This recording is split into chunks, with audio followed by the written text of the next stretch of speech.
இந்த செய்தியை உங்களுக்காக வழங்குவது அருண் மசாலா. 1983 ஆண்டிலிருந்து தரத்துடன் தன்மை மாறாத அறுசுவை சமையலுக்கான அருண் மசாலா.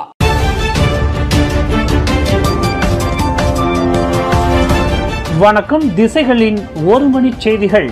நஜீப் நவம்பர் மாதத்தில் வீட்டுக்காவலில் வைக்கப்படலாம்.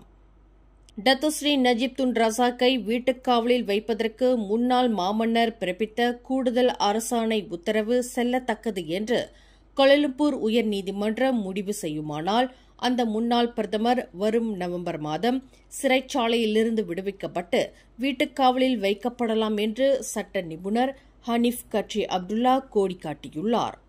முன்னாள் மாமன்னர் பிறப்பித்த அரசாணை உத்தரவை செயல்படுத்த கோரி சட்ட நடவடிக்கை மேற்கொள்வதற்கு டத்தோஸ்ரீ நஜீபிற்கு கடந்த ஆகஸ்ட் 13ஆம் தேதி புதன்கிழமை புத்ராஜயா கூட்டரசு நீதிமன்றம் அனுமதி வழங்கியது. லஞ்ச ஊழல் வழக்கில் தற்போது சிறை தண்டனை அனுபவித்து வரும் நஜீப்பை வீட்டுக்காவலில் வைக்கக் கோரும் அரசாணை உத்தரவு ஆவணம் ஒன்றை முன்னாள் மாமன்னர் வெளியிட்டிருக்கிறார் என்பதை சட்டத்துறை தலைவரின் அலுவலகம் முந்தைய விசாரணைகளில் பகிரங்கமாக ஒப்புக்கொண்டுள்ளது. அதன் அடிப்படையில் தமக்கு பிறப்பிக்கப்பட்ட அரசாணை உத்தரவை அமல்படுத்த கோரி உயர்நீதிமன்றத்தில் நஜீப் தொடுத்த சட்ட நடவடிக்கை வழக்கை தொடர்வதற்கு கூட்டரசு நீதிமன்றத்தின் 3 அடங்கிய நீதிபதிகள் குழு அனுமதி அளித்திருப்பது மூலம் நஜீப்பிற்கு வீட்டுக்காவல் அனுமதி கிடைப்பதற்கான வாய்ப்பு பிரகாசமாக உள்ளது என்று முன்னணி வழக்கறிஞரான ஹனீஃப் கட்ரி அப்துல்லா குறிப்பிட்டார். அந்த அரசாணை உத்தரவு செல்லத்தக்கதே என்று உயர் நீதிமன்றம் தீர்ப்பளிக்குமானால் வரும் நவம்பர் மாதம் நஜீப்பிற்கு சிறைச்சாலை தண்டனை வீட்டுக்காவலாக மாறலாம் என்று நடப்பு சட்டங்களை விளக்கி ஹனீஃப் கட்ரி அப்துல்லா கோடி காட்டியுள்ளார். போலீசாரின் உத்தரவையும் மீறி தாம் ஆர்ப்பாட்டத்தில் ஈடுபட்டதாக கூறி தமக்கு எதிராக ஜாசேகாவினர் இளைஞர் பிரிவு அளிக்கக்கூடிய போலீஸ் புகார்களைக் கண்டு தாம் அஞ்ச போவதில்லை என்று அம்னோ இளைஞர் பிரிவு தலைவர் டாக்டர் அக்மால் சாலே இன்று சவால் விடுத்துள்ளார். தமக்கு எதிராக அளிக்கப்படும் ஒவ்வொரு போலீஸ் புகார் தொடர்பான விசாரணைக்கு போலீஸ் துறைக்கு ஒத்துழைப்பு நல்கப் போவதாக அவர் அறிவித்துள்ளார். பினாங்கு கப்பாலா பத்தாஸில் கடைக்காரர் ஒருவர் தேசிய கொடியை தலைகீழாக கட்டிவிட்டார் என்பதற்காக அவரின் கடையின் முன் நேற்று மாலையில் சுமார் 200 பேருக்கு தலைமையேற்று ஆட்சேப நடவடிக்கையில் ஈடுபட்ட அக்மாலுக்கு எதிராக நடவடிக்கை எடுக்க கோரி ஜாசேகா இளைஞர் பிரிவு போலீஸ் புகார் செய்யப்போவதாக அக்கட்சியின் பொதுச் செயலாளர் ஆந்தனி லாக் அறிவித்திருந்தார். கப்பாலா பத்தாஸில் ஒன்று கூட வேண்டாம் என்று அறிவுறுத்தியிருக்கும் போலீசாரின் எச்சரிக்கையை மீறியது மூலம் அக்மால் நாட்டின் சட்டத்தை மதிக்க தவறிவிட்டதாக ஆந்தனி லாக் தெரிவித்திருந்தார். எனினும் ஜாசேகாவினரின் போலீஸ் புகார்களைக் கண்டு தாம் அஞ்சி நடுங்கப் போவதில்லை என்று தனக்கே உரிய ஆணவத்துடன் அக்மால் இன்று சவால் விடுத்துள்ளார். 5 ஆண்டு தவணைக்காலம் முடியும் வரையில் அம்பாங் நாடாளுமன்ற உறுப்பினராக சேவையாற்ற விரும்புவதாக அதன் PKR நாடாளுமன்ற உறுப்பினர் ரோட்ஜியா இஸ்மாயில் தெரிவித்துள்ளார். 5 ஆண்டு தவணைக்காலம் முடிந்த பின்னர் PKR சார்பில் யார் வேண்டுமானாலும் அம்பாங் தொகுதியில் போட்டியிடுவதற்கு வழிவிட தாம் தயாராக இருப்பதாக ரோட்ஜியா குறிப்பிட்டார். அம்னோவிலிருந்து விலகி PKR அம்பாங் தொகுதியில் ஓர் உறுப்பினராக சேர்ந்துள்ள முதலீடு, வர்த்தகம் மற்றும் தொழில்துறை அமைச்சர் தங்கு ஜஃப்ருல் அசீஸின் வருகை அம்பாங் நாடாளுமன்ற தொகுதியில் இடைத்தேர்தல் நடைபெறலாம் என்ற அறிகுறிகள் தென்பட்டுள்ளன. தங்கு ஜஃப்ருலின் செனட்டர் பதவிக்காலம் முடிவுறும் நிலையில் அவர் அமைச்சர் பதவியை இழக்கும் அபாயத்தில் உள்ளார்.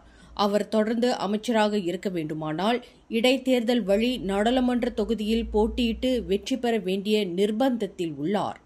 தங்கு ஜஃப்ருல் திடீரென்று அம்பாங் தொகுதியில் சேர்ந்திருப்பது தனது MP பதவிக்கு ஆபத்து ஏற்பட்டுள்ளதாக ரோட்ஜியா கருதுகிறார். IS தீவிரவாத கும்பலுக்கு ஆதரவு தெரிவித்து தொடர்பு வைத்திருந்ததாக கூறப்படும் 2 வங்காளதேச பிரஜைகள் ஜோஹர் பாரு செஷன்ஸ் நீதிமன்றத்தில் இன்று குற்றஞ்சாட்டப்பட்டனர். 31 வயது முகமது மாமூன் மற்றும் 27 வயது முகமது ரிஃபாட் பிஷாட் என்ற அந்த 2 வங்காளதேசிகள் 2 வெவ்வேறு நீதிமன்றங்களில் குற்றஞ்சாட்டப்பட்டனர். கடந்த 2023க்கும் 2024க்கும் இடைப்பட்ட காலத்தில் தங்களின் முகநூலில் வாயிலாக அந்த தீவிரவாத கும்பலுக்கு பகிரங்க ஆதரவு தெரிவித்ததுடன் அந்த தீவிரவாத கும்பல் தொடர்புடைய பொருட்களை தங்கள் வசம் வைத்திருந்ததாக அந்த இரு வங்காளதேசிகளுக்கு எதிராக குற்றச்சாட்டுகள் பதிவு செய்யப்பட்டன. எனினும் தங்களுக்கு எதிரான குற்றச்சாட்டுகளின் தன்மைகளை புரிந்து கொள்ள முடியவில்லை என்று அவ்விருவரும் தெரிவித்ததைத் தொடர்ந்து அவர்களிடம் எந்தவொரு வாக்குமூலமும் பதிவு செய்யப்படவில்லை. வங்காளதேச மொழிபெயர்ப்பாளர் ஒருவரை நியமிக்கும்படி புராசிகியூஷன் தரப்பினர் நீதிமன்றத்தை கேட்டுக் கொண்டனர். சுற்றுப்பயணிகளை ஏற்றிக்கொண்டு மலேசியாவில் ஹெயிலிங் சேவையை வழங்கி வந்த சிங்கப்பூரைச் சேர்ந்த 4 வாகனங்களை சாலை போக்குவரத்து இலாகாவான ஜேபிஜே பறிமுதல் செய்துள்ளது. சிங்கப்பூரின் அந்த 4 வாகனங்களை சோதனையிட்ட போது அவை ஹெயிலிங் சேவையை மேற்கொள்வதற்கான பதிவை கொண்டிருக்காதது தெரியவந்தது. அத்துடன் மலேசியாவில் பொது போக்குவரத்து சேவையை மேற்கொள்வதற்கான லைசன்ஸையும் அவை கொண்டிருக்கவில்லை என்பது சோதனையில் தெரியவந்ததாக ஜேபிஜே தலைமை இயக்குநர் டத்தோ ஏடி ஃபட்லி ரம்லி தெரிவித்தார்.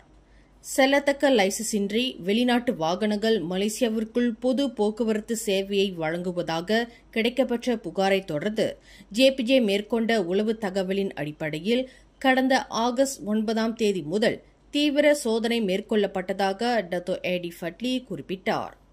சுற்றுப்பயணிகளுக்கு பொது போக்குவரத்து சேவைக்கு பயன்படுத்தப்பட்ட சிங்கப்பூரியர்களுக்கு சொந்தமான டொயோட்டா அல்ஃபாட், வெல்ஃபயர், ஹோண்டா ஸ்பாடா மற்றும் டொயோட்டா ஹியாச்சே ஆகிய வாகனங்கள் பறிமுதல் செய்யப்பட்டதாக அவர் தெரிவித்தார்.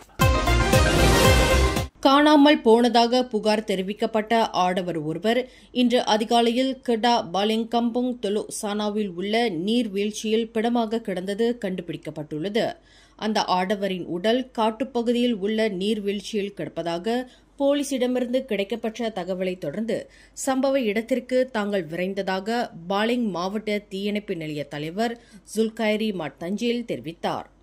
9 மீட்டர் உயரத்தில் உள்ள மலைப்பாங்கான காட்டுப்பகுதியில் அந்த ஆடவரின் சடலத்தை மலையடி வாரத்திற்கு கொண்டு வருவதற்கு தீயணைப்பு படையினரின் முழு பலம் பயன்படுத்தப்பட்டதாக அவர் குறிப்பிட்டார்.